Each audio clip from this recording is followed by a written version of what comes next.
دا کهانی د چاینیز د غلو د یو داسې ټیم په باره کې ده چې هغې به روایتي قبرونه کنستل چې په کومې کې به سونا او جواهرات او د هغې نه به یې سونا پټول او ځان یې به یې خرڅول او په هغې باندې به د هغې وخت او ګزاره کېده او وخت به یې تېرېدو. خو بیا د چاینیز ګورنمنټ په دې غلو باندې پوه شو او دا غل رانیول یې شروع کړل چې د هغې د وجې دوی دا کار پرېښودو او دوی وتښتېدل او یو ویران علاقه کې به دوی بیا اوسېدل.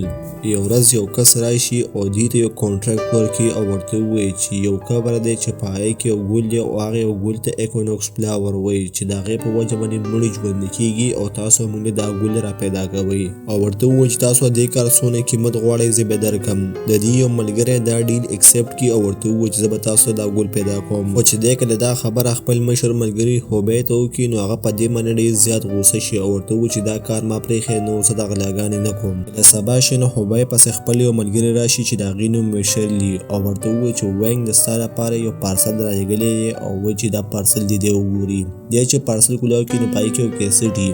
دی هغه کیسټ پلی کړي نو په هغې کې دی هغه ملګری وینګ لګی او دوی ته وایي چې زه د ایکونوکس فلاور په تلاش کې روان یم چې د کومې د وجې زموږ ملګری ډین مړه شوې وه. شیرلي چې کله ډین واوري نو هغه د هوبی نه تپوس وکړي چې ډین څوک وه نو دی ورته کهاني شروع کړي چې اصل کې ډین څوک وه او دا څنګه مړه شوې وه. نو دی ورته ووایي چې 20 کاله مخکې زموږ یو ټیم و چې په هغې کې یو جینۍ نوم و ډین او هغه زموږ د دواړو ډېره زیاته خوښه وه. یو ورځ موږ روان او د شپې اچانک زموږ ګاډی بند شو. موږ کله راکوز شو نو موږ ته مخامخ یو غټه مقبره وه چې په هغې کې په ګڼ تعداد کې بوتان ولاړو او دکه دوران یو کس راځي موږ ته یې ووایي چې د دې ځای نه وځه خو زموږ یو ملګری مخکې شو او چې دا بوتان مو غورځو او دوی بیا په شریکه باندې دا بوتان را غورځول شروع کړل او دا ټول بوتان هم را وغورځول. بوتانو را غورځېدو سره د ځمکې د لاندې څخه راری شروع شو او اچانک دغه بوتانو په هغه ځای باندې د هغه دننه مچۍ راووتل شروع شو چې د هغې مچو سره زموږ بلا ملګري هغه مچو وخوړل او مړه یې کړل او دا مچۍ دونه خطرناکې وې چې دوی به په چا باندې هم حمله وکړه نو هغه به صرف هډوکي پاتې شو او نور به ترې غوښې وخوړې. وی موږ وتښتېدو او په یو غار کې پټ شو. چې کله لږه خاموشي شوه نو موږ په غار کې اور ولګاو او مخکې تاکل په دې غار کې شروع کړو چې دا غار اصل کې جوړ کړی چا او موږ ته پته ولګېده چې دا د پخوانۍ زمانې یو جیل و او د دې جیل په هر دیوال او هر ګوټ کې ډاینامایټ یعنې بمونه لګېدلي وو چې هغې لږه غونډه کې لمبه غوښته د تباه کېدو دپاره. موږ په دې جیل کې مخکې روانو او دغه ته یو جنریټر چې هغه موږ سټارټ کړو د هغې د وجې په ټول جیل کې رڼا شوه. رڼا کېدو سره موږ ولیدل چې هلته بلا لاشونه پراته دي او بلا پوجانو چې هغه مړه شوي وو. دغه ځای کې په لومړني ځل باندې موږ ایکونوکس فلاور نشان ولیدو. موږ دا نوټس نه کوو مخکې روان شو. دغه دوران زما ګاډۍ کې ستنه تاویدل شروع شو یعنې خطره دغه ته نږدې وه او اچانک د بره نه رڼا راښکته شوه او پر ټولو کسانو باندې ولګېده او دې سره مړي ټول واپس را ژوندي شو. ژوندي کېدو سره دې مړو په موږ باندې حملې شروع کړل او زموږ ټول ملګري ووژل. موږ د هغه ځای نه وتښتېدو او په تښتېدو کې دغه دوران هغه ډاینامایټس تباه شو یعنې بمونه وډزېدل او هلته یو مضبوطه دماکه وشوه چې هغه دماکه کې موږ ټول ملګري مړه شو او صرف زه او وینګ پاتې شو. په دغه دماکه کې زموږ هغه مینه ډین هم مړه شوه او اوس وینګ غواړي چې موږ دغه قبر واپس وکړو او دغه ایکونوکس فلاور ترې راوباسو چې ډین پرې واپس ژوندي کړو. او بیا موږ ته وښودلی شي چې وینګ اوس راغلی دی هغه ځای ته چې کوم ځای کې مخکې دا واقع شوې وه او اوس دی دغه ځای کې نستل غواړي چې د هغه ځای ایکونوکس فلاور راوباسي. اصل کې دا کودایي او بلې مالدارې ښځې کول چې هغې ته هم د ایکونوکس فلاور ضرورت و او دوی بیا دماکې شروع کړي چې هغه ځای پکې پیدا کوي خو ډېر دماکې وشي او دوی اوسه پورې هم ځای نه وي پیدا کړی. اوس هوبی هم دغه ته کې روان و چې د وینګ مدد وکړي. وینګ یو اخري دماکه وکړي چې د هغې د وجې یو غټ سوری وشي او دوی ته هغه ځای میلاو شي. وینګ خو چونکې یوازې هلته کې راکوز شو او هلته کې مخکې تکل شروع کړو خو ده د دې علاقې او برګ ډېر زیات ایکسپیرینس نه و.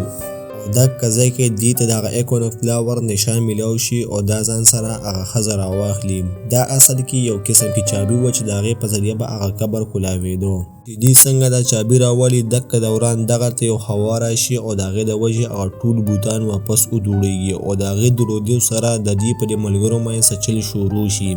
د دې حالات ډېر زیات خراب وي نو دا ملګري چاړه راوالي او دوی مړه کول شروع کړي خو دوی د دغې د وجې هم مړه نه شي او واپس راپاڅېږي او دوی نه څه عجیبه غونته کې بلاګانې شروع شي او په دوی باندې حملې کول شروع کړي. دکه بلاګانې په وینګ باندې هم حمله وکړي او وینګ راوغورځي، خو چې څنګه وینګ مړ کړي دکه دوران خوبی راشي او دا وینګ بچ کړي او دی بیا په شریکه باندې په دې بلاګانو باندې حمله کول شروع کړي او دا بلاګانې په نمبر مړه کوي او دکه دوران دی یو دماکه وکړي چې هغه سورنګ بند شي او بلاګانې هلته کې دفن شي. دغه دماکې د وجې چونکې مخکې د تلو لارې مکمل بندې شوې وې نو خوبی خپله هغه ګاړۍ راوالي او اوس په دې کې د نوې لارې پیدا کولو کوشش شروع کړي. دته اخر کار یوه لاره میلاو شي چې د هغې لاره باندې دې ټول وتښتي او په هغه ځای نه وځي. دکه دوران هغه مالداره ښځه بیا راشي او دې ته پیشکش ورکړي او ورته ووایي چې ما له هغه ایکونوکس فلاور پیدا کړئ، زما ته د هغې ډېر سخت ضرورت دی او تاسو چې څه غواړئ زه به یې درکړم. بای ورته په هغې انکار وکړي چې زه دا نشم کولی. نو دکه ښځه یو تمانچه راوالي او په هغې باندې دې ملګري په خپه باندې ولي او ورته ووایي که تاسو دې ملګري ژوند غواړئ نو ما له دغه فلاور پیدا کړئ. دی اوس مجبوراً دغه ښځې خبره ومني او مخکې لاړ شي او دی یو داسې ځای ته ورسي چې هلته بلا قسمونو باندې پلونه وي. بای شرلی ته ووایي چې مخکې مه ځه، خو دکه دوران یو دوه کسان راشي او هغې په دې پل باندې مخکې ور روان شي او اچانک هغې باندې اور ولګي او هغې وسوځي او د هغه سوځېدو د وجې هغې ټول هلته کې مړه شي.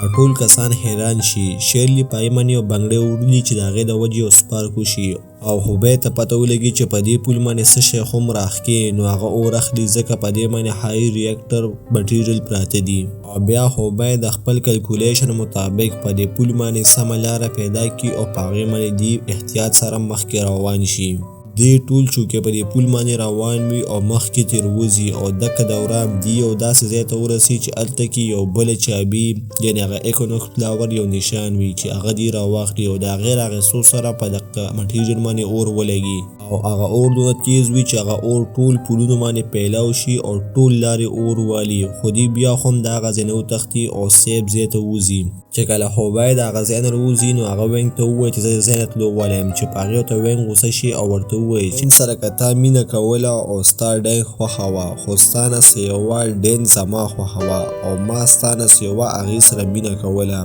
او زه نه غواړم چې زه واپس لاړ شم او زه به د ایکونوکس فلاور د ډین لپاره پیدا کوم او ډین واپس ژوندی کوم. هغې د وجې دې منځ کې حتاپۍ شروع شي او دې دواړه په جګړه شي او دغه دوران د خوبی د جب نه هغه ګاړۍ پرېوځي چې په هغې باندې د وینګ خپره شي او هغه ګاړۍ ماته شي. یعنی اوس دې ته هېڅ لاره نه معلومېده چې صحیح لاره کم سایډ ته ده او بیا هم یو پرپز او یو طریقه داسې وه چې د هغې په مدد سره دې لاره پیدا کولی شوه او دې بیا یوه لاره پیدا کړي چې په هغې باندې دې ور روان شي. دا لاره هم په یو زوړ پول باندې وه او د هغه پول نه هر سایډ ته دوړې او تیارې وې. دی هغه پول پار کړي او مخکې لاړ شي او دی وویني چې مخامخ اوس اک قبر دی چې کوم کې ایکونوکس فلاور دی او دا ځای یو ویران کندر و. هغه مالداره ښځې دی له هغه چابیانې ورکړي او ورته ووایي چې دا قبر به اوس تاسو ښکلا وښیي او دی خپله طریقه کار یعنې خپلې طریقه شروع کړي او د خپلې طریقې مطابق د قبر خواله ور روان شي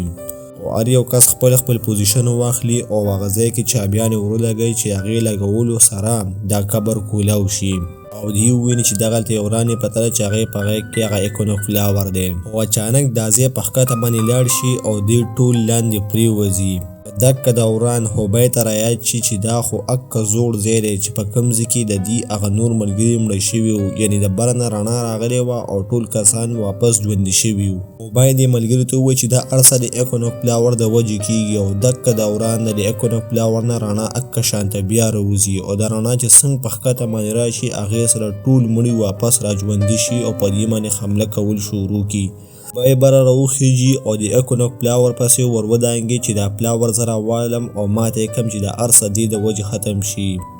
خو چې دی څنګه دا فلاور ماته یې دکه دوران وینګ راشي او دنه دا فلاور والي او ورته وایي چې دې په مدد سره خو به زه ډین را ژوندی کوم. خوبی د هغې نه دا فلاور والي او ورته ووایي چې دا خو زموږ اسې وهم دی ډین مړه شوي او واپس نه ژوندی کېږي او دی دا فلاور په تیزۍ سره ولي او ماته کړي چې د هغې ماتېدو سره دا ټول کسان چې کوم ژوندي شوي وو هغې هم ودوړېږي. د هغه فلاور ماتېدو سره دا غار هم د بره نه رامات شو چې په هغې کې په بلا تعداد کې اوبه ښکته را روانې شوې. دی زر یو تابوتونو ته ورننوځي چې د هغې په مدد سره دی پر تابوتونو په ذریعه باندې د دې اوبو نه بهر راوځي یعنې دې درېیم واړه صرف په دې غار کې بچ شو او د دې غار نه سیب ترې ووتل او دا موی په دې ختمه شي.